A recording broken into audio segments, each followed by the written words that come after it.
evening, everyone. Welcome to the PiP. This is Friday, episode 12, um, November 6th, and so this is our interview episodes, usually our every other Friday. So I am joined by Jacob. He might be on mute right now. And I'm also joined by my good friend, my best friend, Robert. Hello. How are you doing this night? I'm doing great. Awesome. So just the same fashion, we do like throwing questions out at you, just different things, and then near the you're obviously aware of the show, but at near like the 11:30 mark, we just always ask a little segment that we have. So tell us a little bit about yourself. Well, I'm a pretty big nerd. I've known college for a long time. I've only most recently met, or not met, but spoken with Jacob. Like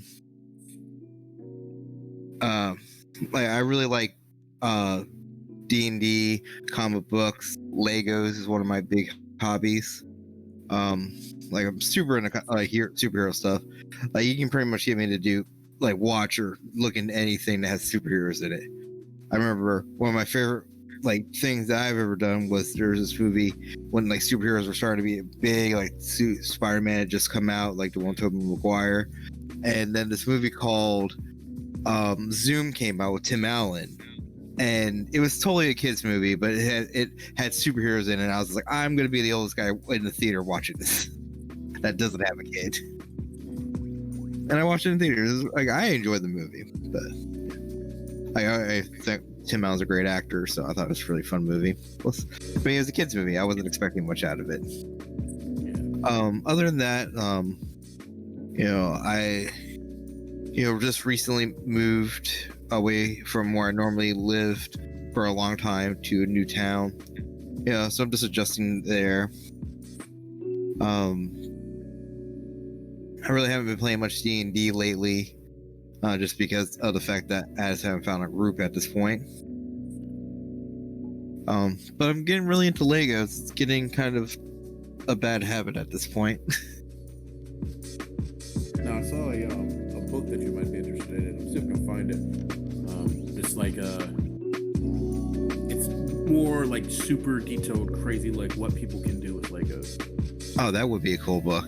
I always look at that and I'm like, these guys, do they plan it? I mean, they have to plan it out first. Like I remember I started one recently where somebody made like the complete Lego Batman Batcave in real life. Like they just had like the whole thing. Yeah, and it's crazy. I mean, obviously, they when they made the Batman or Lego Batman movie, they actually took like, hey, these are what the blocks look like, and here's the dimensions, But still, someone actually go like take the time to like take these Legos, and put them together and like do. And it was working. Like, remember? Have you ever seen the Lego Batman movie? Yeah, absolutely. Okay, so in the movie, they have like the monorail of like Batman costumes. And he had all of them, like every minifig that they had, and had the whole monorail and all of them and everything. It was pretty cool. I thought we saw that one together. Maybe. I just like what I mean. Like memory is not my strong point, so it's like, yeah, we totally did. Yeah. It's very funny. I was thinking of both Lego Batman and then Into the Spider-Verse. Like the animation versions of like these comic book movies seem to be bigger like nerddom when it comes to like showing like homage to stuff, like all the random, because I think there's like Killer Kite was maybe in like one or two or something strange, and they're just like using straight like obscure stuff that fans would appreciate. Right. Oh yeah, definitely, especially for like the Lego movie. Like Lego Batman movie had like a ton of that. And I feel it's like easier because you don't have to cast a person or anything like that. Yeah, like, I mean, you've said this about with the Avengers movie, and they could have easily done this. Is if when they did the portal, they could have just had some guy with a flaming skull ride out on a motorcycle, or a guy with glowing hands, and you'd be like, oh, that's Iron Fist right there. And they do that stuff in like, well, one, I feel there's a weird disconnect. We were talking about this briefly.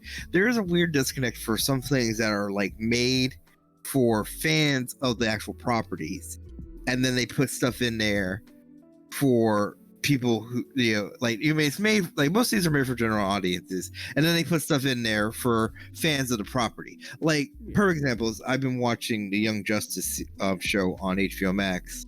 Not a plug.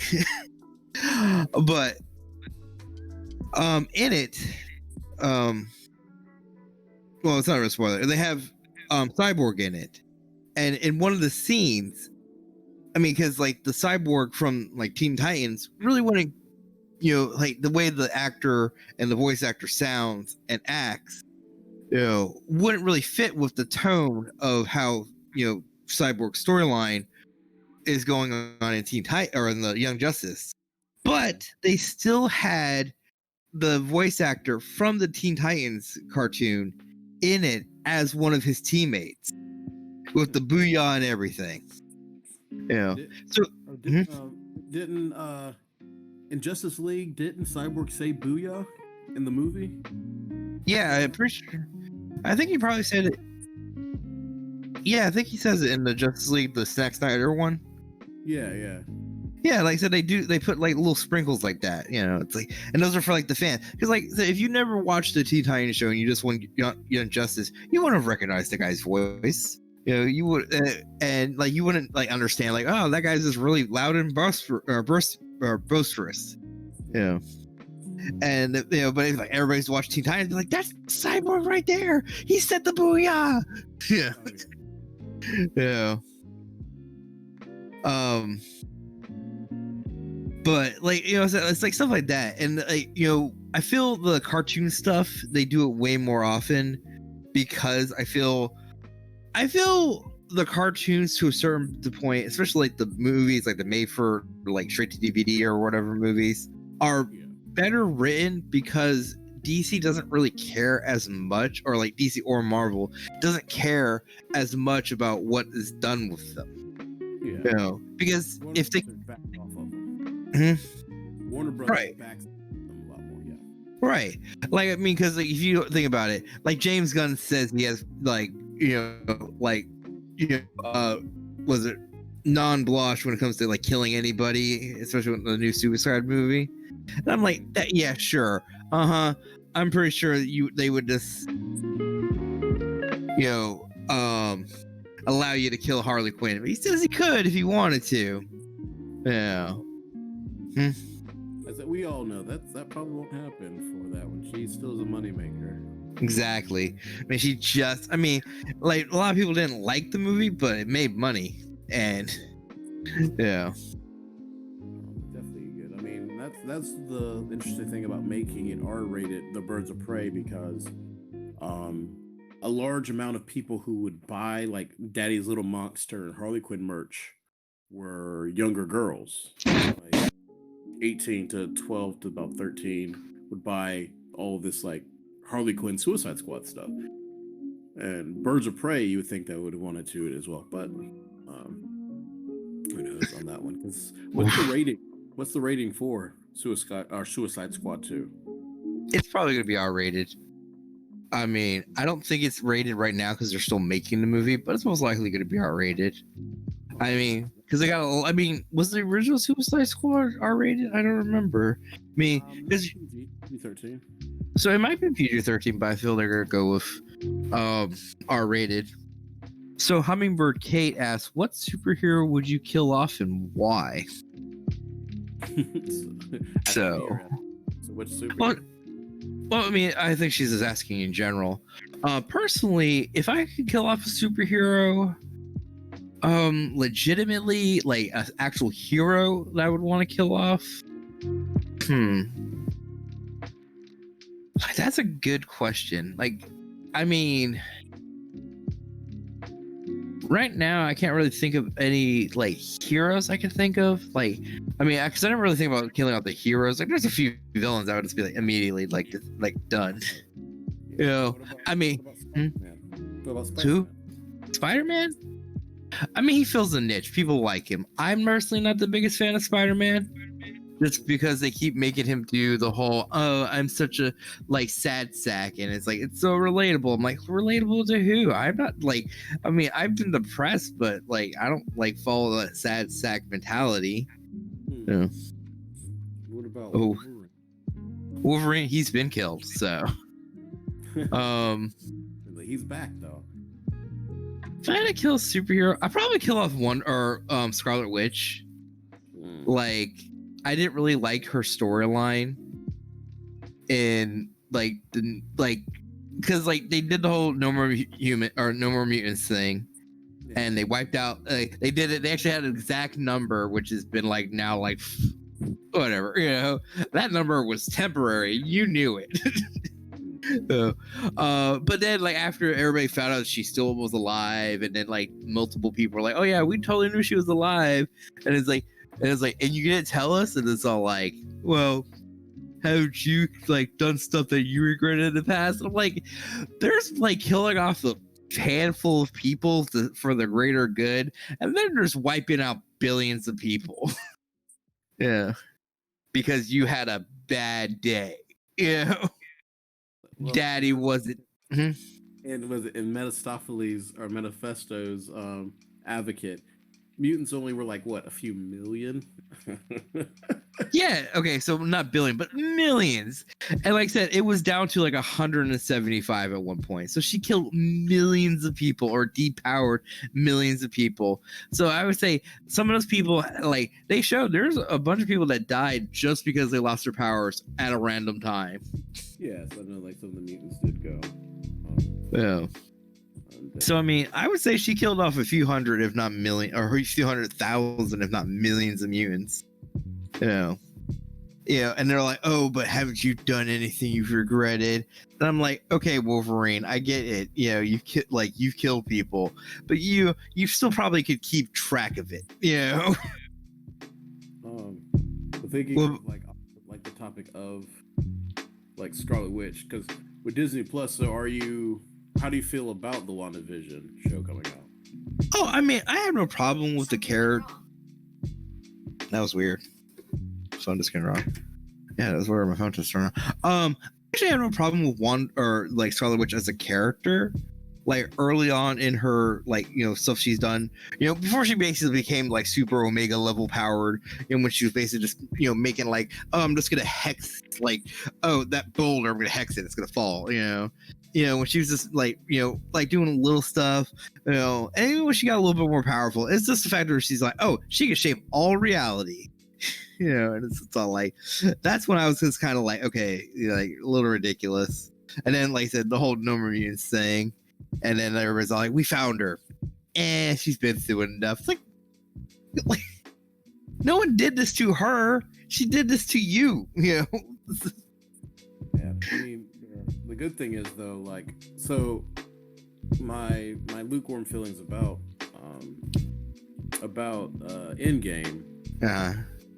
And then of course the prediction that was obviously right about Far From Home, but it's like that's one of the saving graces I'm going to give them, that hopefully that with WandaVision they do finally start merging back into that concept of what the multiverse is, because I think, what was it, either Comic Books or Variety, they said that there's like a list for like Funko Pops. And one of the Funko Pops are possibly Quicksilver by what they have. So I was like, I'm on board with that at least. I mean, if they're gonna do multiverses and have Vision come back, you know, and I mean, I feel they're already going with the whole fact of like she's powerful enough to warp reality, and I mean, because like they had the Infinity Stones, which they completely depowered to such a ridiculous level, and they were still more powerful than anything they could deal with. You know, like that's one of the things I have to give Marvel. Like, you know, Marvel does, it's really weird that I feel that Marvel does like their events a little bit better. You know, that like hit or miss. Like, you know, some events are really good, some events are really bad, but like they're like kind of like, you know, like continuity spanning events. I feel Marvel has a slight edge over DC in recent years. You know, their continuity seems a little bit, you know, even with like little changes and stuff, but they still pretty much keep intact. DC keeps like, you know, trying to change it to make it more streamlined, and it keeps failing, and then they have to start over because like they did a new 52, and then they're like, oh yeah, this is like all this stuff has happened in 5 years, and it's just like 5 years. Like, you would just put a gun in your mouth at that point, you know. It would literally be like, oh, aliens invading, must be Tuesday. Yeah. Oh, the dead walking the earth, Mondays, am I right? Yeah. Like 5 years, they're saying like Final Crisis, Infinite Crisis, Blackest Day or Blackest Night, and you know, all happened in a 5-year span. You know, like that's crazy. Like seriously, it would literally be like oh, like I mean, seriously, it would just be the worst. You know, like your existence would just be like a nightmare for anybody who is not a superhero. And as a superhero, you just be constantly fighting. Yeah. I mean, because like I said, like all the Robins, you know, from Dick Grayson all the way to Damian Wayne, or a 5-year span. Like a lot of people make jokes that they're like, what is this? Like not a mentorship, but more of an internship, you know? Oh, yeah. Yeah, you're here for 6 months. Here's how you like fight crime. I'm gonna give you some gadgets. On your way. Go be your own self. You know? Your best self. Moving through that one though, because I know are there any like Marvel? So what are you excited about in the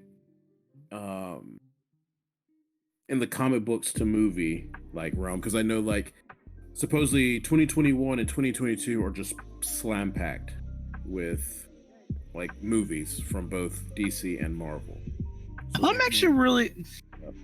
I'm really excited for a lot of movies. The Shang-Chi movie sounds pretty good. I mean, I like martial arts movie, and that's pretty much just gonna be a Marvel branded martial arts movie because that's all he is. Yeah. Yeah. He's like Bruce Lee on steroids. Yeah. Yeah. I really want to see Doctor Strange, and was it the Multiverse of Madness? Is that it? Yep. Yeah. Because like, I mean, I thought they did a really good job on the Doctor Strange like movie. Absolutely. I was discussing this with one of my other friends, Chad. You know Chad. I don't know if Jacobs has met Chad or spoken or met Chad or yet. Yeah. Okay. So yeah, but Chad was talking about how like in like it is in like everything, but magic in like Marvel and DC is super overpowered. You know, like in DC, magic can like Shazam should always beat Superman because he's magically fueled. And like and if you ever watched the Justice League, what was it? Is it Infinite? It's like they had the Justice League with like, you know, Jon Stewart, you know, not the comedian, but the Black Green Lantern, Hawkgirl, Flash, Wonder Woman, Batman, and Superman, and then they had like the big arc where it ended with the I can't remember. It's the Hawk people, aliens attacked, and then they started Justice League Infinite, where they basically Unlimited. There you go. I knew it was something.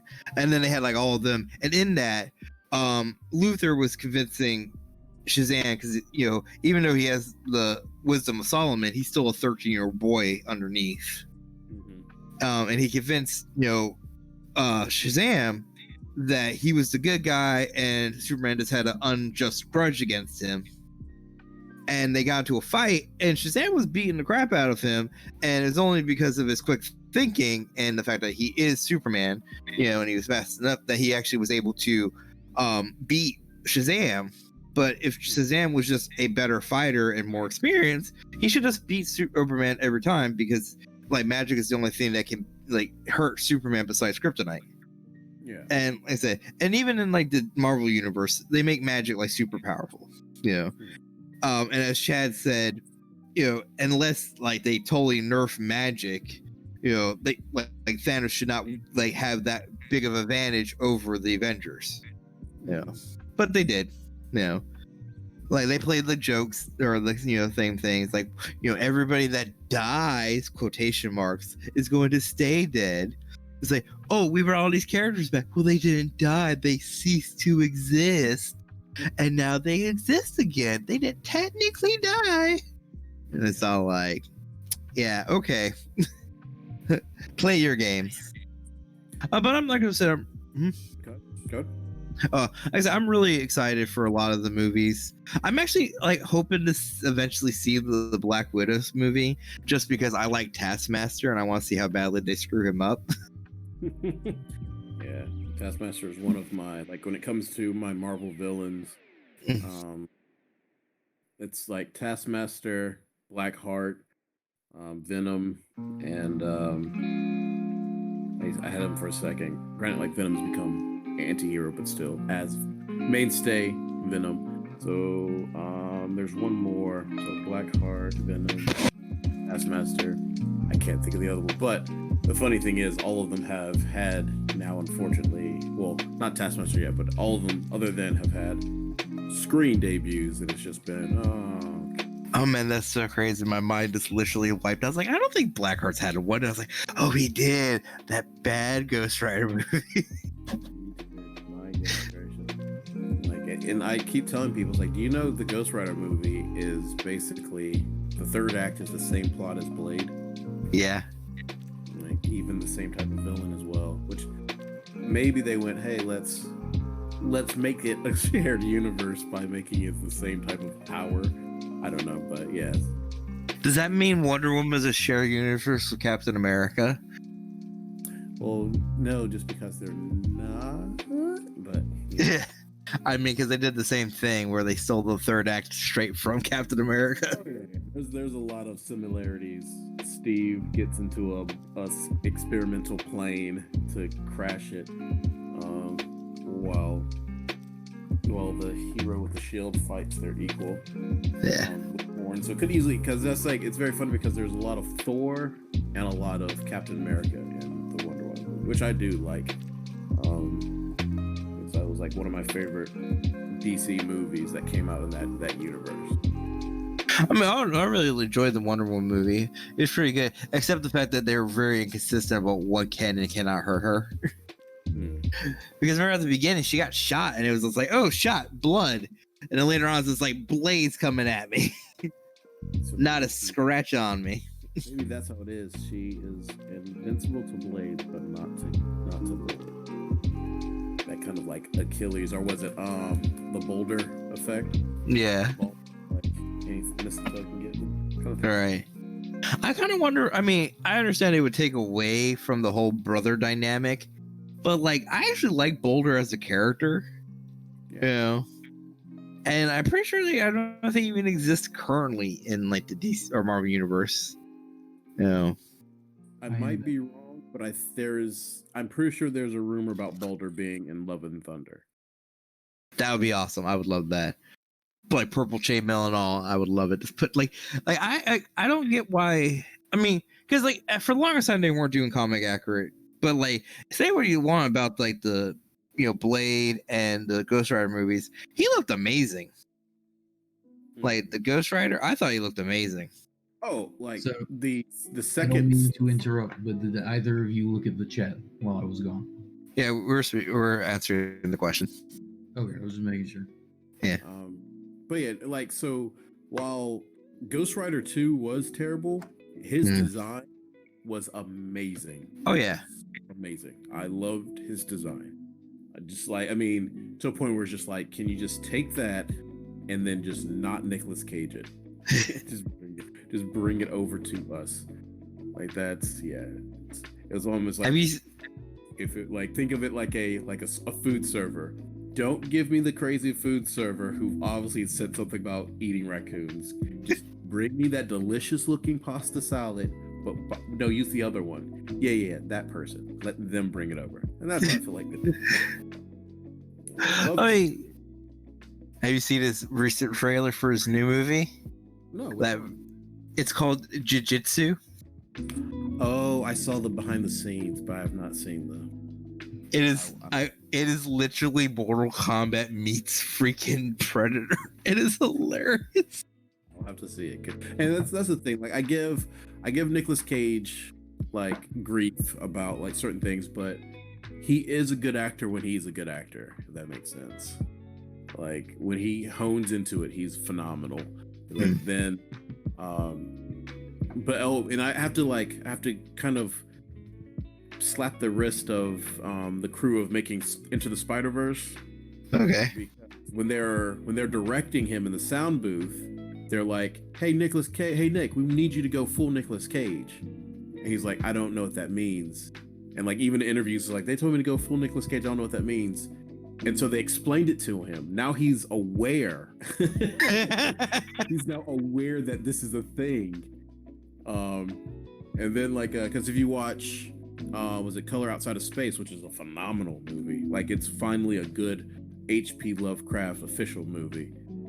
There's a part where he just goes and is just like, all right, this is where we need you to go full Nicolas Cage. And then Mandy, before that, also they kind of like, go Nicolas Cage, and he did. He most definitely did. Good movies, both of them. Here's a good.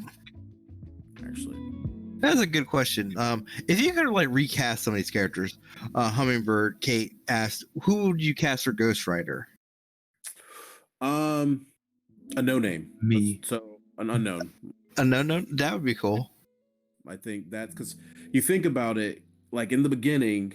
So while Robert Downey Jr. was known from the people in the 80s and the 90s, he had the heat because people were like, oh my gosh, he's coming back. Will he redeem himself? But all the other heroes for a while were not like big actors. That was one thing about Marvel. Marvel was making superstars. Like, yes, Chris Evans was in the Fantastic Four movie, but the Fantastic Four movie wasn't seen by everybody. Like, yeah, I mean, he would. You know what I mean? Like, he's Edward Norton wins Academy Awards, but like, no, because even Paul Rudd, which blew me away, people were like, who's Paul Rudd? I'm like, well, excuse me? It's like, yeah, people who love Paul Rudd know him, but some people did. Chris Hemsworth too. Like, Chris Hemsworth. I think like the Thor movie was like pretty much like his only like second really big movie. That's what jumped him off. Like that's what got him there, and that's why I say like Tom Holland is another perfect example of that. Like, so they should keep doing that. Like Benedict Cumberbatch falls into a really interesting place because he had Oscar heat behind him. Yeah, but I feel they needed somebody like him for Doctor Strange. Yeah, I mean, I'd still say Patrick Dempsey, or I can't think of the actor from Sleepy Hollow, but the guy who played Ichabod would have been a phenomenal Doctor Strange. Like, oh yeah, Doctor Strange, like he was. Okay. He was my dream cast. So, that's like what age group? Age group, I would say like early 20s. I think you should do a younger, because when I feel Ghost Rider has a good origin story, so I would not mind a retelling of Ghost Rider's origin story. So I think a younger actor would be better for Ghost Rider because he is like an adult, so like early 20s, mid 20s. My question is, since we have so many of them, I personally would not mind, just because I feel there needs to be some division. But do you think we need a good-looking blonde dude to play Ghost Rider? Yeah. Like, I know Nicolas Cage had dark hair, but like Johnny Blaze as a character usually is portrayed as a blonde-haired, good-looking, motorcyclist.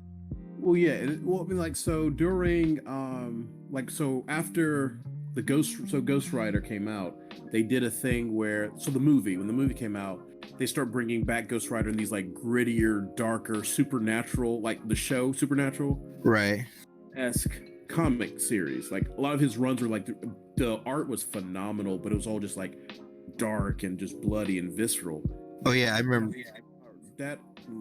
So that Johnny Blaze was more like I tell you the truth, he had what's his name? Was it Jensen Atkins? Jensen Atkins? Yeah, that's it. Yeah. Jensen Ackles. Like his look. So you know what I mean? Yeah. There are people who actually wanted him to play Ghost Rider, which was funny. I mean, if they didn't do a no name and they cast him, I wouldn't be mine. Yeah. So Hummingbird Kate says his name is Tom Milson. Tom Milson. Wait, This guy played Tom Sleep Hollow Ichabod. Oh yes. But like I remember that I actually had those comics where he was tracking down the pieces of the devil, which is always so weird in DC and Marvel, where they're all like, "We got all these demons of hell," and then it's like, and the actual devil, and it's like, who's actually running hell? Shrug. Well, they did in I think it's Thanos versus Deadpool, or the lead up to it, where they find out that there is like hell, just like any like multiverse or any any planar dimensions, that there are actually multiple pockets. Right. So each king or queen of hell rules their own place, and that's kind of like how they explain because what's his name, Mephisto he's not technically the devil, and he loves when people consider him the devil. He finds it like humorous. And then Wolverine finally like fought the straight up Lucifer, and like his like Wolverine's Dead Again comic number 100 or something. Wait, you're talking about when he actually died? Because he didn't fight the devil in that. He fought the actual like personification of death. No, because he does fight death. So this one I have to find the run. So it was basically he goes to hell and he fights straight up the devil. Get it? It's so crazy. Like I said, like the one that you're talking about, I have it. It's like the one where Ghost Rider, not the Wolverine, but the Ghost Rider one, because I do agree the art was phenomenal in it. Is like the devil escaped from hell, but in doing so, he split himself into like 99 pieces. And so all these pieces were infecting humans, and he was like Ghost Rider was just going around just like basically they were already corrupted. You couldn't bring them back, and he would just basically just be murdering these personifications of the devil. And every time he would kill one, it would send a piece back to hell. Would you say that the devil was a buffoon? Like, is this a joke, or like is you saying that he's crazy? Like this was not, he didn't think out his plan. Well, a little bit of both. So devil's red, and he's 99 pieces. So he's 99 red buffoons. I got it. I was like, what? Oh, but yeah. But like I said, I feel like Ghost Rider. See, Ghost Rider is one of those weird characters. Is depending on who's writing this character, is how strong he is. Yes. Because in World War Hulk, and they also explained it by who's in control. Because in World War Hulk, like, even though this Hulk beat Black Bolt and he beat like all the Marvel heroes and everybody, like Ghost Rider wrecked him. Just straight up beat the crap out of him. And then Ghost Rider or like Hulk appealed to the side of the because like I said, like Ghost Rider was in control, not Johnny Blaze. So he applied to the fact of like, he felt he was on a quest of vengeance, and he applied to the Ghost Rider's sense of vengeance, and the Ghost Rider's like, yeah, you're right, and this took off. And it was just I would like both of you to actually, when you have time, to look up that YouTube video of Ghost Rider in the Fantastic Four, where like Galactus comes down and he's just like, I'm gonna kill everybody, I'm so strong, and Ghost Rider just rides in from nowhere, and Benedict stares Galactus into shame and then just leaves. Like, I said, ever. I said, Ghost Rider is one of those characters, like, depending on who is writing him, either he's taken down by humans, or, like you said, could just straight up walk up to Galactus and be like, I'm just gonna stare at you real hard, and you're gonna walk away. Like a perfect example is in, like, I played this one game, it's called Marvel Strike Force, and Ghost Rider is not a really good character. I mean, he's a okay character, but like his team, like the team that he goes on, because it's all team based, it's not strong enough to justify, like, he like it's like one of those things. It's like the Power Rangers. Yeah, they got one strong monster, but when 5 dudes are beating that one strong monster, they're not going to stand much of a chance. Yes. Will, do you have any questions for Roberto? Have you read the new My Hero Academia chapter? I don't know. I actually don't. That's one of those mangas I do not read but watch the anime on. I need to read it just because it's way further away, and I need my My Hero Academia fix. Would you like for me to tell you what happened in this chapter, or do you want me to wait till Tuesday? What happens to Tuesday? The other podcast. Yeah. No, I probably start reading it. So no, I don't want you to tell me. Okay. But My Hero Academia is, like I said, that's one of those things. Like, all I heard when that thing came, I was like, superhero anime. I'm like, I'm in. Because I was saying at the beginning, like, when I love superheroes. They're literally my favorite thing in the world. I will watch anything if you put superhero in front of it and tell me that it's got superheroes in it. All right, I do have questions for you about it then. Okay. What is your favorite hero, your favorite villain, and then your least favorite villain and least favorite hero? Okay. My favorite hero in my Hero Academia, or just all in general. My Hero Academia. Okay, in My Hero Academia, I am actually a huge Deku fan. Oh, I will say this unashamedly. There's been 2 times I've ever cried during an anime, and they were both in My Hero Academia. And it was just so epic, and like I just got really behind. One of them was when Deku was fighting. Oh, what was it? The big muscle dude. Overhaul? Oh, Muscular? Yeah, Muscular. When he's fighting Muscular, and like, on the cliff, like when he actually beat Muscular. That brought tears to my eyes. It was like, whoever wrote it, the music, his determination, the voice acting, everything. It just was so like, yes, keep fighting. If you stop now, you're, it's this or death. And I was just like, it just moved me to tears. This is one of my favorite anime scenes ever. Dubbed. Dubbed or subbed? Subbed. No, right. Dubbed. No, subbed. Yeah, subbed. Or reading it. Yes. Okay.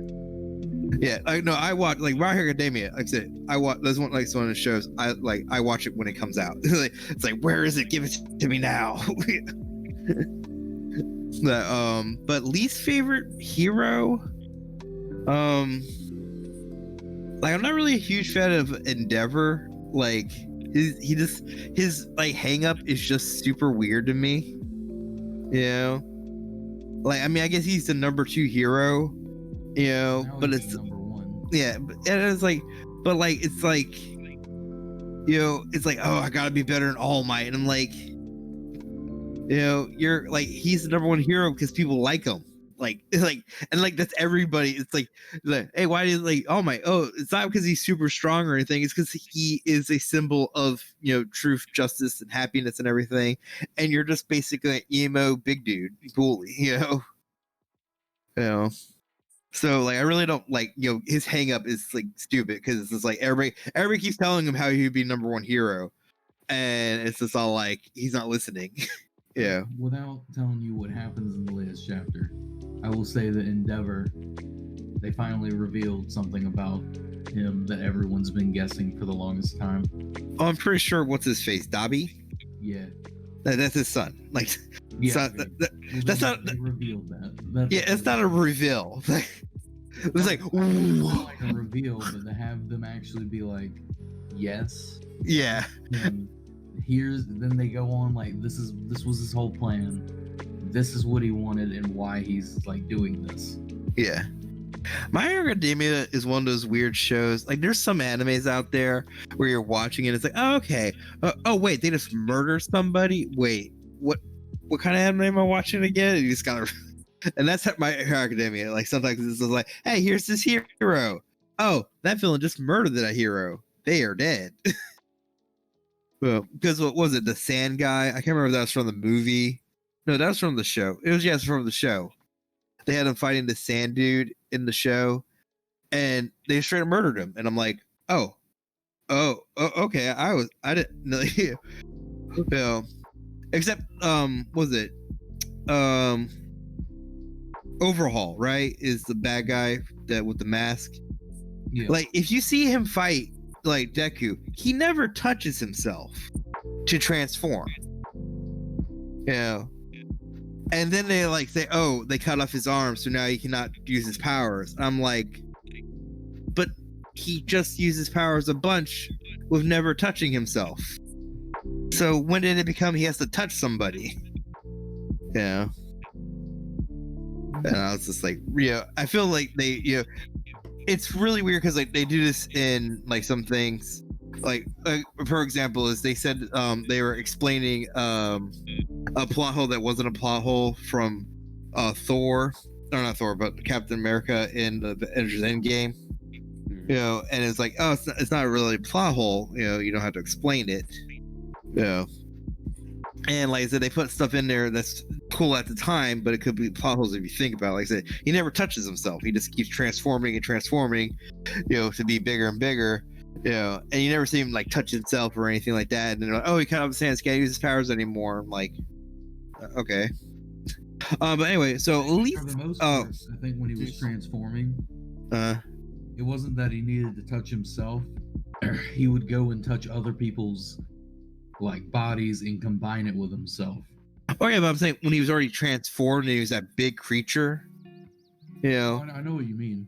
Yeah, that's what I'm talking about. You know, he kept like shifting it and rearranging it, and he never touched himself to do that.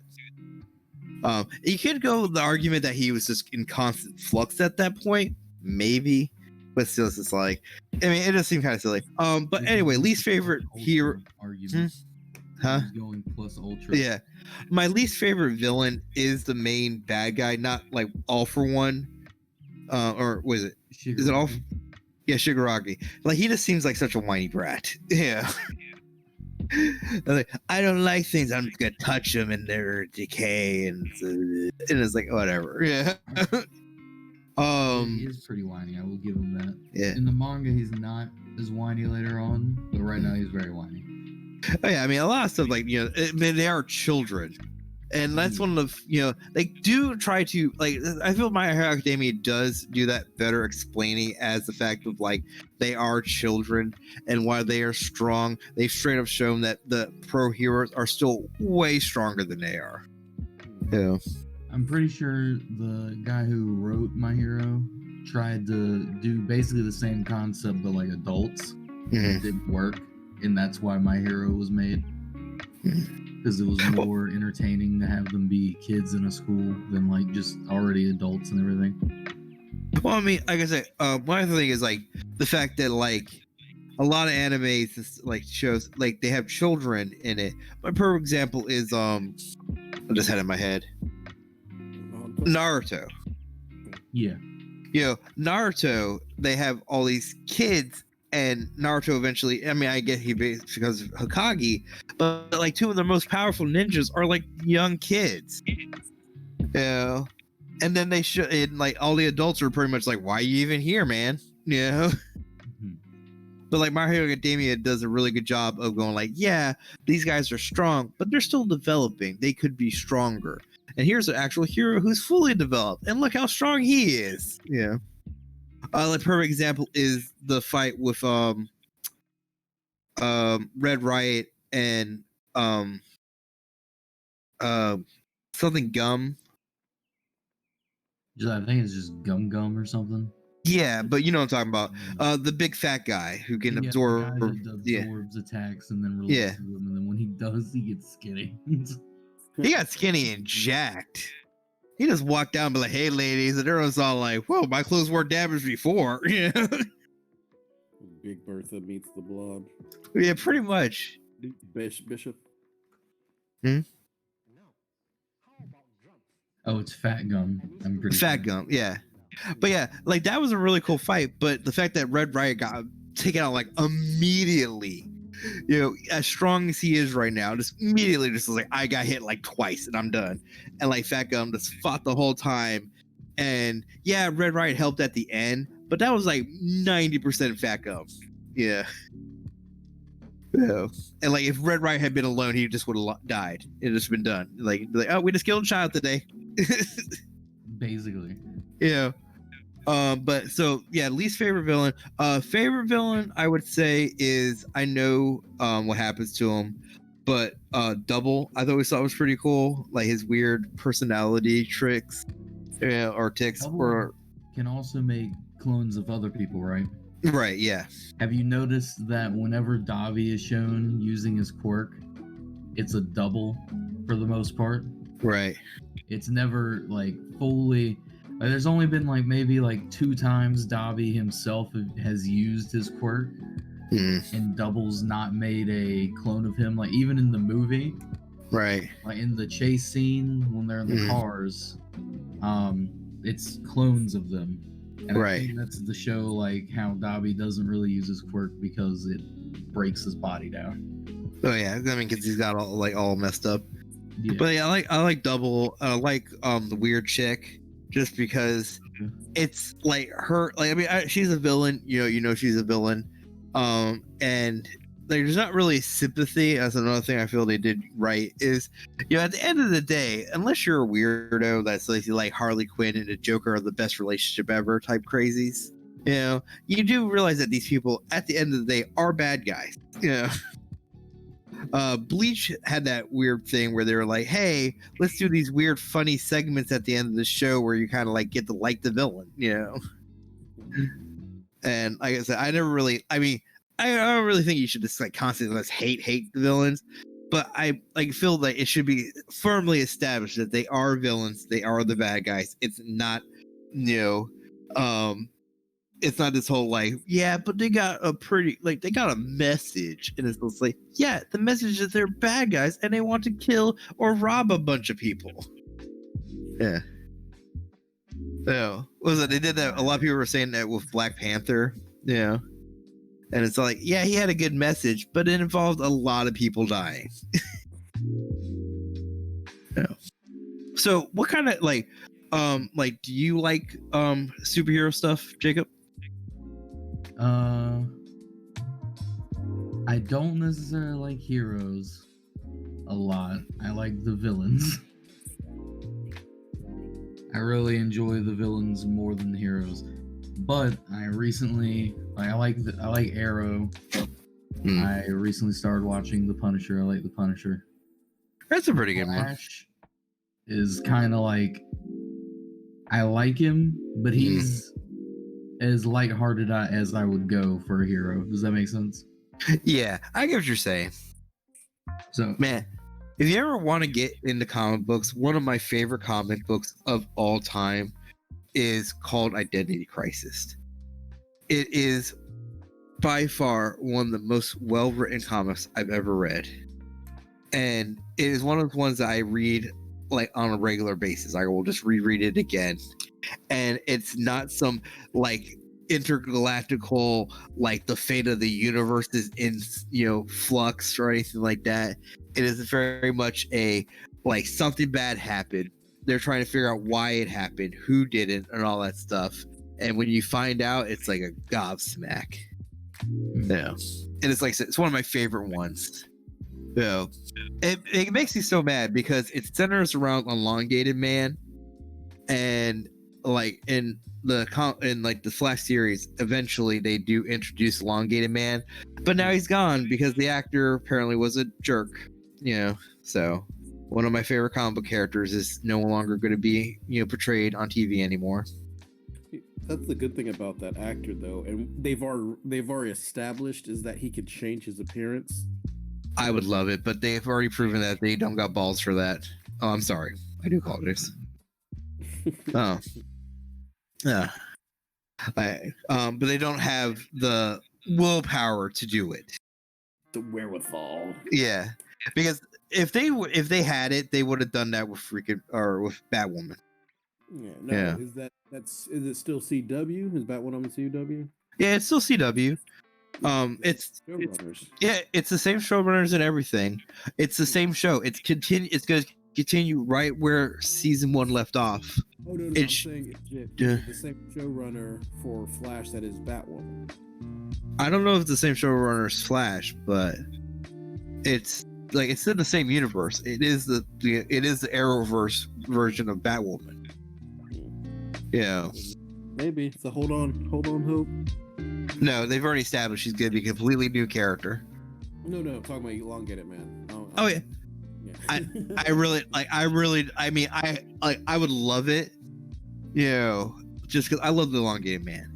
Like, especially they did it pretty good, because that was one of the things about Elongated Man.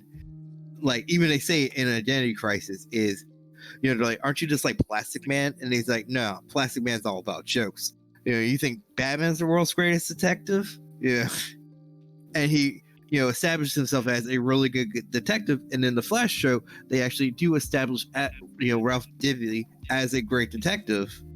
You know, and so I really like that they had that nuance, the fact that he, you know, they put all that in there.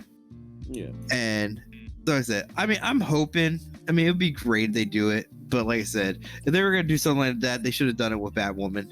I wanted them to just cast, even the fact that they cast a woman of color, you know, as Batwoman, or whatever character she's gonna be.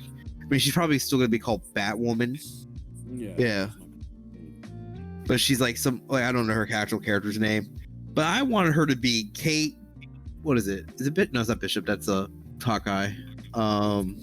It's Kane. Kane, yeah, Kate Kane. I wanted her to be Kate Kane, and I wanted nobody to like say anything. Like, I didn't want to be like a multiversal thing or anything. Like, Rowley got shifted. Like, none of that. I just wanted them to recast the actress and just say nothing. Yeah. Now, thinking of characters, what was your what? So we're shifting onto a different topic, but when it comes to like D&D, who's your favorite character in D&D that I've played? Yeah. Well, one of my favorite characters. I've actually not played that many characters in D&D. I've either been like started campaigns or ran campaigns.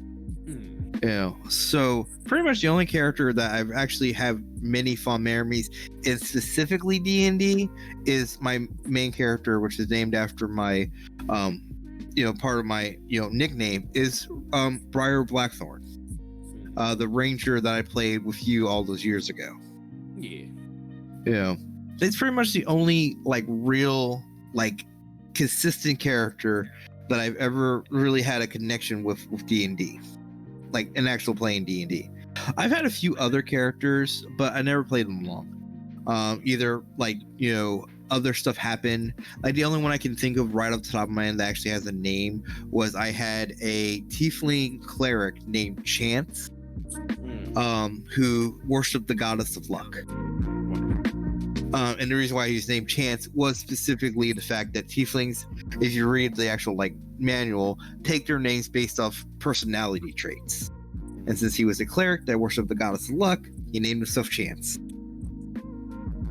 Yeah. How did you get started? Huh?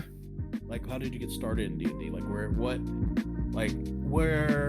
were you first exposed to it, and like where did you first start? So there's this organization called the SCA. It's a reenactment group. They just do. You probably know who they are, but when they used to do the Festival Park, they used to do a lot of demonstrations there, and I got really into that. And one of the people that was there was Fiona, and she like introduced it with my friend of the family's who was living with us at the time. His name was Ramon. And she was just like kind of bringing it over, and she's like, "Oh yeah, this is D&D," and this is like second edition, like Thaco craziness. And she was just like, "Here you go, like some of the most powerful stuff in the game." Just did it, and we're just having like a little fun. Like, I mean, I was like 10, 11 years old. I was not old at all. And so she was just letting us like have fun with it. Like she gave me a Vorpal Blade. I killed a Basilisk with it because I was able to crit. And like, I feel she was trying to end the game right there because it was a Basilisk. It was me and the other dude. It was just the three of us playing. And like, I beheaded the Basilisk because I rolled a natural 20. With a Vorpal Blade back in second edition. If you rolled a 19 or 20 with a Vorpal Blade, it would just behead him. Like, it was just... So, Nick or neck. Yeah. What is your all-time like favorite D&D item that you would either like you enjoy giving the players or use yourself? I don't really have one when it comes to D&D, because usually when I ran games, I would just give them items that I would think that they would enjoy. Personally, one of the ones I had the most fun with was, I believe Colin had spoken about this in previous game. One of his favorite games was with the missionaries. One of the missionaries was a wizard, and I gave him the cloak of quills. I think it's what it is. And what it is on hit, it would just deploy quills. And this was 4th edition, so anything that wasn't an actual monster was just a minion. And minions had 1 hit point, and it did 1 damage. That's it. If something physically touched you, it would just deploy the quills and do 1 damage. So, a dire rat would attack him, hit or miss, and it would just deploy the quills and then kill the dire rat. So, as Colin said, when his character came in, they had this guy, 2 guys in a doorway fighting somebody, a bunch of dead dire rats. One of those guys is covered in blood because a bunch of them just died on him. And, my mother's character going hey, help us. Hey, aren't you going to do anything? And I looked at her why would he do anything? For all you know, or for all he knows, you're just trying to murder old man in his cabin. He's a ranger from this area. He probably knows that old man. Yeah. But trying to kill that man in his town. Yeah, seriously, he should by depending on how he feels, he could just easily attack you. Hey, what are you doing, old man Jacobs? One of my favorite things, though, going off with items and stuff like that, is in one campaign it was Khalid, my mother, Chad, and I believe my friend Bird or somebody else. It had a few. It was a pretty good group. We were doing this one campaign. It was actually a pre-made campaign. For that you actually, it has to deal with the dragon god Tiamat or Tiamat. Yeah, Tiamat. And so you could actually find it. It's a mid-level campaign, about level 5, and you could easily do it. So anyway, she's a thief, and we're going through all the things, and her whole thing was she had a crossbow, and she would love just to be I'm just gonna be in the back, guys. You go get it, And so she participated. She wasn't just playing it just because I asked her to. She was really into it. And so we get to this one point, and I'm you come to a locked door, and they're what do you do? And they're man, it would be really great if someone could open this door. And she's all yeah, that would be cool. But did anybody find a key? And then we're all staring at her and yeah. Well, no, we didn't find a key. But if someone had some tools made specifically to open locks, that would be really cool. And she's that would be cool. Yeah. And we're trying not to metagame, and we're just yeah, maybe some thieves tools. And then she goes, oh right, I can lockpick. And she just does it. And it's just my favorite part, because she was just that would be awesome, man. Why isn't someone doing that right now? And we're yeah, why isn't somebody? But that was one of my favorite campaigns for D&D where I ran. One of my favorite ones part is, again, dealing with my mother being a thief. She was into it, So we were in this building, and there's goblins upstairs. And she goes I'm gonna go scout out the goblin. And so, of course, as a thief, no problem. It's distracted. Their perception's 6. Because they're rummaging through a library. So, of course, as a thief, no problem. You would have to roll 1 to not make it as a thief. So, of course, she makes it. So we have this guy named Mike. He's playing a Dragonborn Paladin. And in 4th edition, anytime you play a Paladin, immediately full plate gear. So he goes, I follow her. And like I am one of those guys that if you say something, I go, "Are you sure?" Oh, yeah. And and if you say, "Yeah," I'm not gonna be like, "Okay," I'm not gonna dissuade you. I'm just gonna be like, "Okay, roll for it." So of course, a 6-foot dragonborn paladin in full plate gear is not like going to make and he had to roll super low, and he did. He rolled like a 4. So we're like, okay, yeah, this is what happens. She sneaks up on him, and then you go like, "I'm coming with you." Clank, clank, clank, clank, clank, clank, clank, and of course the goblins hear them. And my favorite thing is the fight that we had a previous time. He had been trying to fight this wolf, and he was just having the most terrible rolls.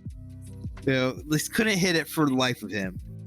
And then the first time in that fight, he picks up a goblin, and he crits it with his dragon breath. So we describe it as he just picks up the goblin, pulls it right into his face, and this dragon breaths his head off because he's a minion. He has 1 hit point. It did max damage. His head disintegrated. And while crying. Yes. Colin actually drew a picture of it. I mean, I don't think he has it anymore, but he actually drew what it looked like, and it was pretty accurate. But my favorite, I love interactions between players because, I will give some suggestions. I play, one of my games I love is a game called Mutants and Masterminds, and I ran a campaign with Khalid, Chad, my mother, another dude who quit halfway through it, and then eventually my brother-in-law. But the first place they went to was a swamp in the bayous of Louisiana. And the first thing Chad does is he's like, Doctor Strange character, he just makes a bunch of golems. And I'm like, this is a stealth mission? And he's like, oh, okay. And he puts them all away. So Colin's character is like Batman and Vandal Savage. Do you know who Vandal Savage is? I don't know. Okay. So in DC, there's this character. He's called the First Metahuman. His name is Vandal Savage. He was a caveman who got mutated by a meteor, and he's immortal. He's been around, few human history because that's how, he's just that old, and it's legit. Colin's character was similar to that. Was a demon possessed a Neanderthal, right? Was it Neanderthal? Yeah, or just an early human. Early human. Like Cro-Magnon. He was a Cro-Magnon. Yeah, so he possessed a Cro-Magnon. So the demon form, was the actual more intelligent version because the other one was a Cro-Magnon. So he had a Cro-Magnon brain, facility. So he's actually stronger in his Cro-Magnon form than he is in demon form, and he's more articulate and smart in the demon form. So anyway, he's like, I'm gonna sneak up on this place. There's like hostages in the place and all that stuff.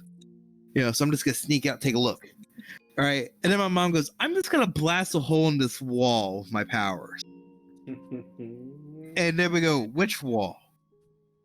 Right, and she just says, I'm doing it, and she rolls for it. Right, and we're like, which? And like one of the things, unless it's like really detrimental, if you already roll and it's not like combat, it's just like happening, I'll allow it. If you go and like I'm doing it and roll, I'll just be okay. It happened. You just because it's just like interrupting somebody. If it's not like in the full combat, I'll just allow it to happen. So she did it. So I'm gonna blast a hole through a wall, and we're like, which wall? And she's like, this wall, because we had a map. Yeah. And I was like, oh, you mean the wall next to Colin's character? And she just blasts the hole right through the wall, and he's just like I think he even got singed by the power. And it's just all like we're just like laughing because this is like because we're stealthy, or like everyone's being stealthy, and she's just like, nah, door. I would make my own openings. Yeah. But I love the fact that she spent so everyone's like fighting all these different things and all these enemies, and she's having this epic one-on-one battle with the man inside of a guard tower. So she's like tossing ice, and he's shooting at her, and they're both missing. So it's kind of just like he's just praying he doesn't get hit by this crazy woman who's destroyed walls, where everyone else is like running around doing it. It's like the best kind of a situation. It's almost like when Damocles fought against the Attercap. Oh yeah, seriously. But Wait, yeah. did you tell Robert about that? Where it's just like Damocles is like hitting and missing the whole time, and like so at this point it's like so Jacob's character Nazir is straight aggroing this Drider. She has two giant spiders on him. The rest of the Attercaps are fighting him. Everyone's trying their best to figure out how to not get him killed, like trying to just save him. Like they're all over here, like you just hear like papers flipping, and they're like, "Whoa!" Yeah, all like statistics and trying to figure out like straight up becomes like a Dungeons and Dragons tactics. Or the druid's like long distance summoning animals to help him out and drowning them in tidal waves. And then it just like cut camera to Damocles, and he's like swinging and missing this one singular Attercap the whole fight. And he didn't even attack the boss that whole fight. He was hitting one little like Attercap, whatever. But thinking of Noah and spiders, though, I would have to say, Robert, don't feel bad, because so when I was running a Pathfinder game, I love like Monster Hunter, Shadow of the Colossus. You hear the shudder? I know exactly what you're talking about.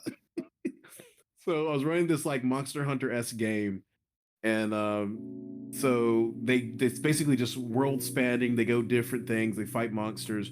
Dragons in that world were like pish posh. You can fight other things that are more scary. So the whole setup was that they go to a place that kind of reminds you a lot of like Beowulf. And one of the chief's daughters explains how there's a world serpent around the tree, and so just that stuff. So they're like, oh, it's going to be a serpent-esque creature. They fought two like dragon-like monsters.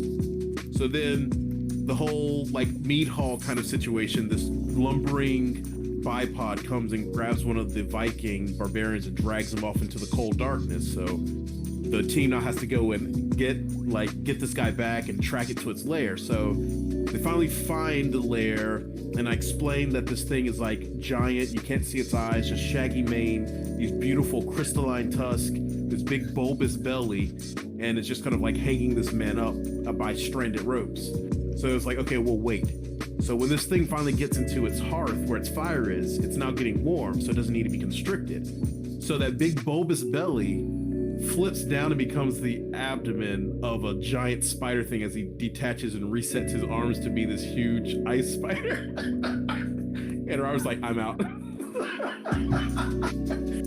I forget, because the way you described it sounded like it was a Yeti. Oh yeah, it's a Yeti, no problem. Yeah, like that's how like the biggest grin came across my face, was like, oh, this is going to be a terrible description for you. It was. Didn't like we were playing with Jordan at that time. Didn't he get set on fire? He did. He got So Jordan's character blew up John's character. Oh right. I knew someone got set on fire or blown up in that situation. Which I had no problem with that, because that spider got set up on fire at that time as well. So I love that situation too, because it's just like he is brand new to the table and he is doing damage. Like Jordan's character was putting in the work, but it hits John's character. John's character goes down, and in Pathfinder, if you go half of your hit points in one attack, then you have to go into have to make sure you a fortitude save to make sure that you're not going to die. And so then once it's a check, so like, oh my gosh, you might die because you just took all that damage, then you have to roll to make sure you don't die. And he failed both. And so like it's just talking, and then John Joe's like, well, I'm dead. I'm like, wait, what? Wait, what just happened? It's actually the same reaction when Kira got hit. And it's like, I'm dead. You're like, what? Wait, when the zero landed on her? Yeah. like that thing right there is the exact same reaction. And I think that's why I start laughing in the audios, because like Kira gets punched in the chest 3 times by a female monk. It flies against the wall. Nazir is gonna lightning breath disguised as a female bathhouse girl, and he gets thrown by his lower jaw into Kira. And then so it's just like he's like, oh, like, well, you have to take this much damage, and so waiting for him just to finish up the damage, and he's like, and I'm dead, and it's just like silence, and then just laughter. But yeah, so we're a little past 11:40. I would also like to state I could have stabilized her, and I didn't. Yes, you could have saved Kira's life. I just ran. I was like, nah. I was like, that's all you. But I have brought that up before, where I say that there's things that when players don't do, I think sometimes turns out just as story driven as if things they do like accomplish.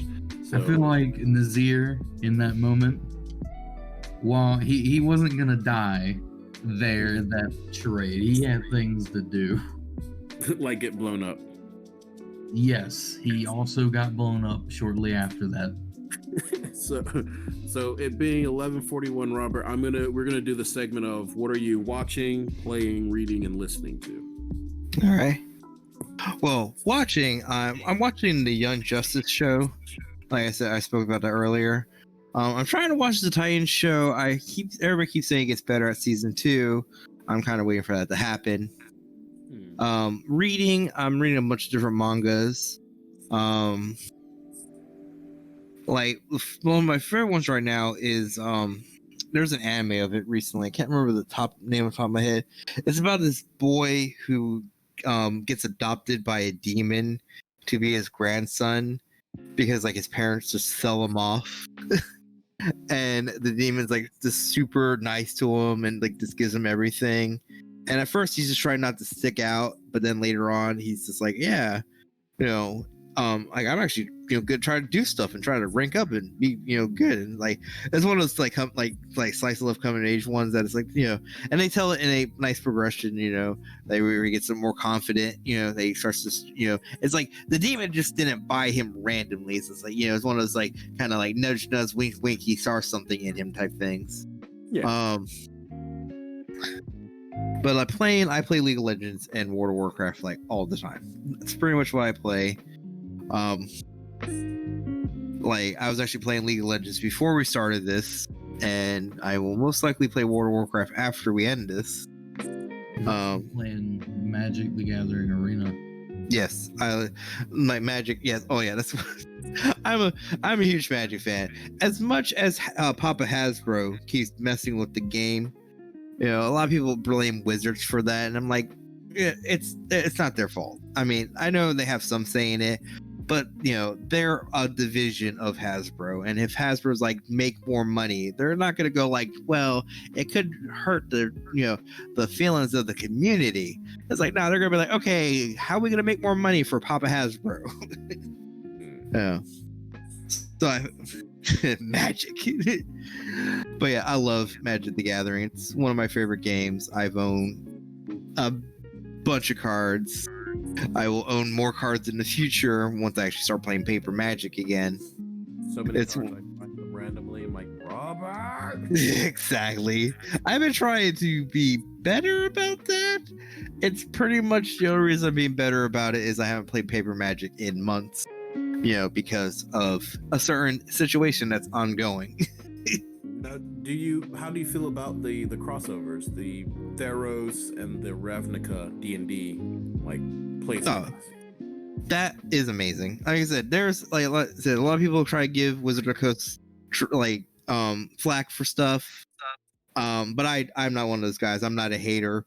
I love the mentality of it. Like if I start playing D&D again with anybody, if I actually ever find a group down here or whatever, maybe find an online group, I definitely will play. I would love to play the Theros one. I'm not that big. I'm not as big a fan as the Theros storyline as I am of the Ravnica storyline. Mm-hmm. But if I can get a Ravnica group going on, I would love to do that. Like Ravnica is one of my favorite sets.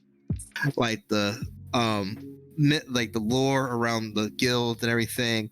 Like I'm Boros for life. One of my highest win rates was dealing with red white, you know, and like the mentality of basically, you know, because Boros is all about building up the Legion, you know, and they're called the Boros Legion. So, but you build it up, you have like the strong bodies and then the spells to back it up. Yeah, so I love, like, if I play it in, I already have characters like made up in my mind for like if I ever play that, I'm gonna play a Minotaur Paladin in the Boros Legion, and just like shock people to the face for the greater good. But yeah. Sorry, does Theros have magic items in it, Will? So they have magic items. Most of them are based around the gods of Theros. Yeah, I would be really surprised if they didn't, because that was actually one of the main that was actually they had it in the actual game. They had like every god had their own item.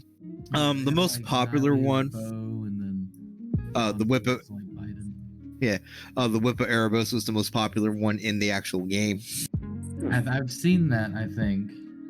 It was like there was a like they had like this was when Theros came out, the first set of Theros, they were trying to really appeal to the wider audience and not just a heavy competitive plays. So they had started taking out hate cards. But hate cards are just cards that pretty much just hate out a certain strategy. So pretty much any deck would be good. It was just basically like what, flavor of deck were you playing kind of thing. So in Theros, when that first came out, there was some hate cards, but not people weren't really using them at the time. And Whip of Erebos was amazing because they had a bunch of cards that dealt with graveyards and graveyard recursion, and the Whip of Erebos would just dominate. Because it was like 4 mana, take a creature out of your graveyard, and it would have a enter the battlefield effect, and it would deal with your graveyard and just put more creatures in the graveyard. So you just keep doing it. Yeah. So I was like, out of all the like items, because like I said, they had the Daedalus Bowl, the Hammer of Proporos, the Spear of Hillidan, the Bite of Thassa. Is that 5? Yeah, Whip Erebos. Yeah. Like I think like they're all like rares, but like the Whip Erebos is by far the best. I would say like just power level wise, I like the Spear of Hillidan second, just because it gave all your creatures like +1/+1 or +2/+2. I can't remember, but its other effect was any creature that damaged you that turn, you would just pay 4 and destroy it. So yeah, I would be really surprised that they didn't have magic items. So because like I said, it was like it was like the Theros set was all about the gods. So my question is, did they do you have the book of the Theros set? Did they have the multicolored gods? Because like in the first set, it was just the regular 5 gods, but then they had like multicolored gods later on. It's not like multicolored or anything like that. The way I see it is the gods of like Theros or whatever. They're not different colored. They're sort of based on different aspects of just like what they were backstory wise. So Nalia is like the guys of the hunt and stuff. Like that, like sort of like Greek mythology. I haven't seen anything mentioned about the colors. There's more than 5 gods though. Okay, yeah. Well, so if you look at them, like especially the main 5, they're all like Hillidan's white, Thassa's blue, Orbis is black, Nyla is green. Yeah, they are the actual representative colors. But then the other ones, they have I can't remember off the top of my head. The only one I remember is like Ios or something like that. He's a god of war, and he's red and white. But yeah, they have other gods. Like mechanic wise. They actually have different colors. I mean, they do have different mechanics. But it is like it goes really far into it. But it's pretty much just the main 4 gods that really matter or are cared about. even in the new set that came out just recently, where they went back to God or Theros, they just reprinted the 4 or the 5 main gods and didn't worry about anybody else. Yeah. But yeah. Let's see here. So we like. I'm looking forward to a lot of movies right now. Like one of the movies I just watched. If you like zombie movies, I watched this one called #Alive. That was a pretty good one. It's a Korean movie, and it's about this guy who is pretty much just shut in, and he pretty much survives the zombie apocalypse because when it initially happens, he's just in his apartment just chilling out, and so it's pretty good. I'm not gonna go into much detail because I feel like you should watch it. I just finished watching The Witches remake, which I thought was pretty good. It's hilarious that some people actually got offended by it. Yeah, apparently some disability organization got offended by it, and then HBO released the most sorry you got offended by fake stuff apology, because it was because they were mad about the they said for some reason the witches, because they have deformed hands and deformed feet, and all this stuff, was somehow making fun of disability or disabled people. And so HBO sorry you got offended by fictional characters in a fictional world,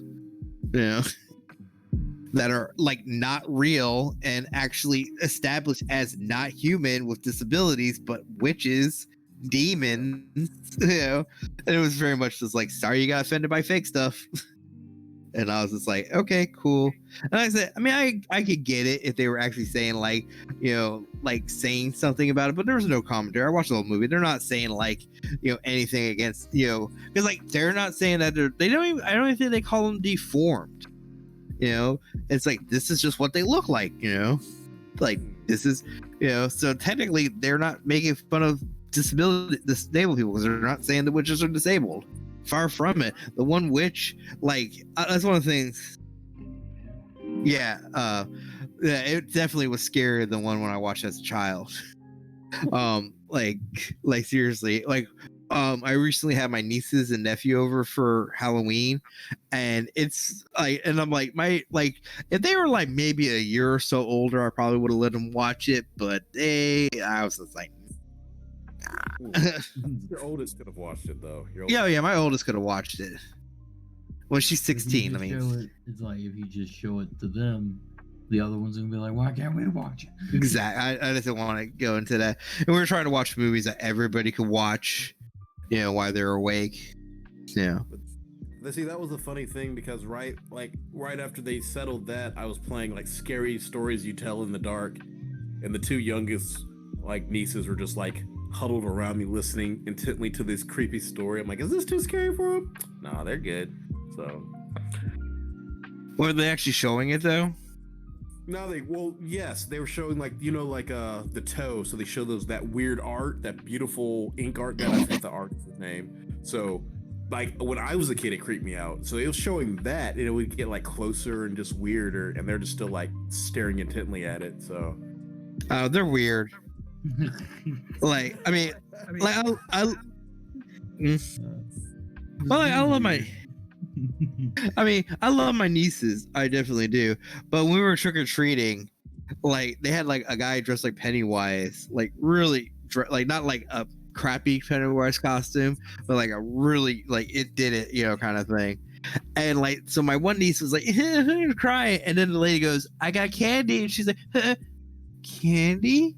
And just ignore it. I was like, okay, yeah, are you really that scared? Yeah. But when that guy turned that chainsaw on and started chasing them, they were gone. They left me to die. Sorry, Robert, you lived long enough. We are it was literally, if it was a cartoon, they would have been smoked. Their hats, they were back at my sister, and their hats had not touched the ground yet. Yep. Have both of you seen Samurai Champloo? I've seen some of it. Have you seen the baseball episode? No. Nope. it's a goofy episode, but there's one through line where if the players, it's the Japanese versus the Americans in baseball.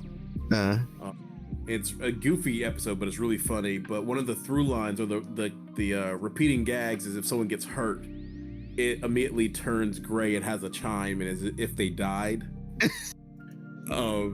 And so one's like this little old man on their team for some strange reason, and he starts walking, and immediately you hear his back like just get destroyed, and he just like falls down. He goes, "Step over my body to a brighter future." And just thinking about, I don't know what that's like. Sorry, Uncle Robert, we're the future, just leaving you behind. Well, man, that makes you think of Kung Pao. Oh my goodness, that movie. Go on. Later on, Master, you're alive. It's like, yeah, why do you think I was dead? Because you went, go on without me. It's like, yeah, I was tired. Such a good movie. Like, Kung Pao should get more recognition. Oh, yeah. Like, when they said there was going to be a sequel at the end, as an adult, I understand that was a joke. But when I first watched that movie as a kid, I was like, yeah, I'm ready.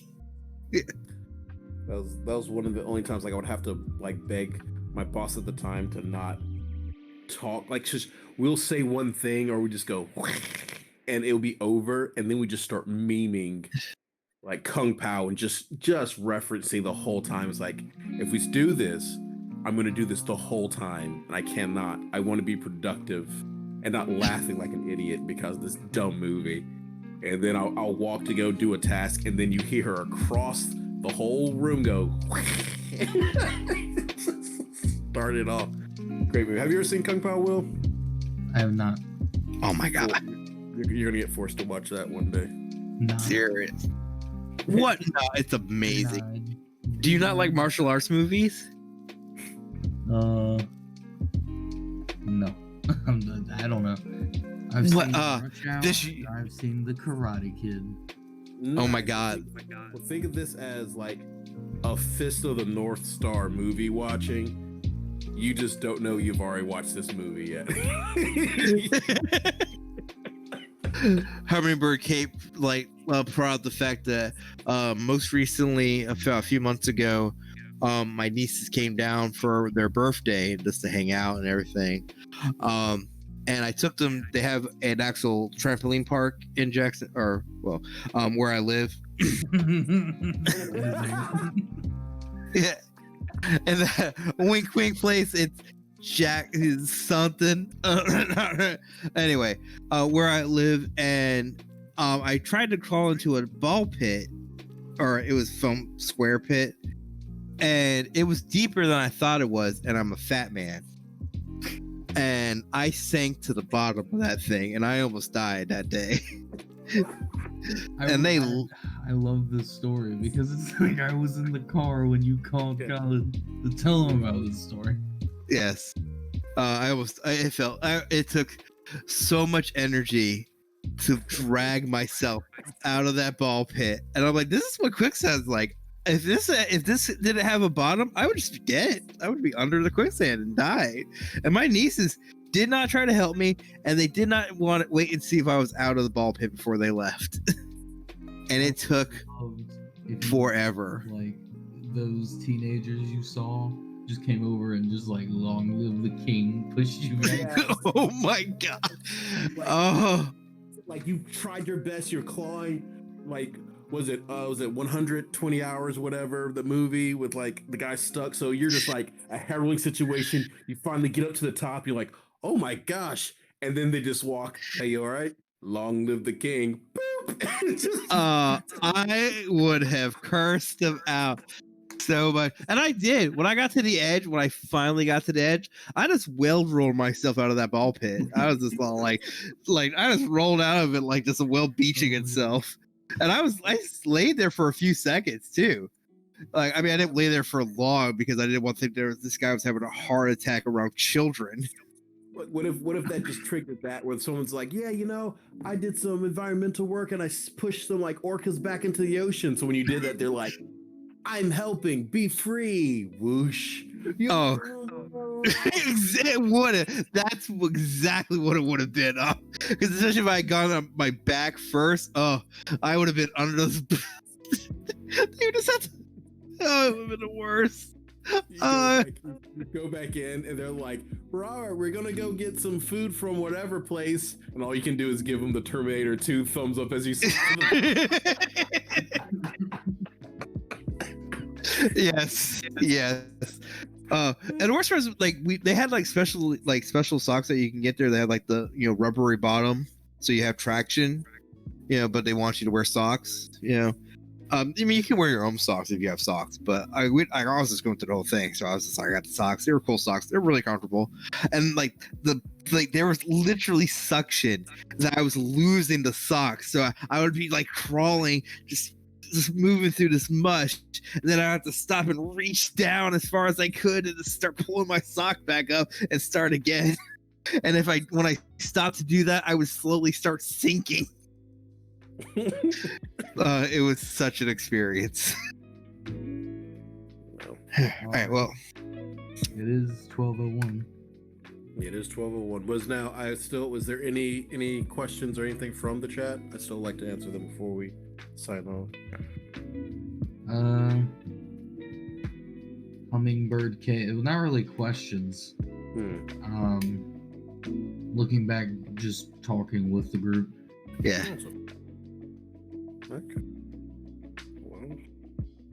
Anyway, Well, thanks you guys for having me on. Yeah, it's fun, always. so if you have not hit the follow button and you enjoyed tonight's show, please hit the follow button. We stream every Tuesday from 10:30 p.m. to 12 a.m. Wait, did I say Thursday or Tuesday? I don't know. It's Tuesday. Every other Friday with a guest, same time.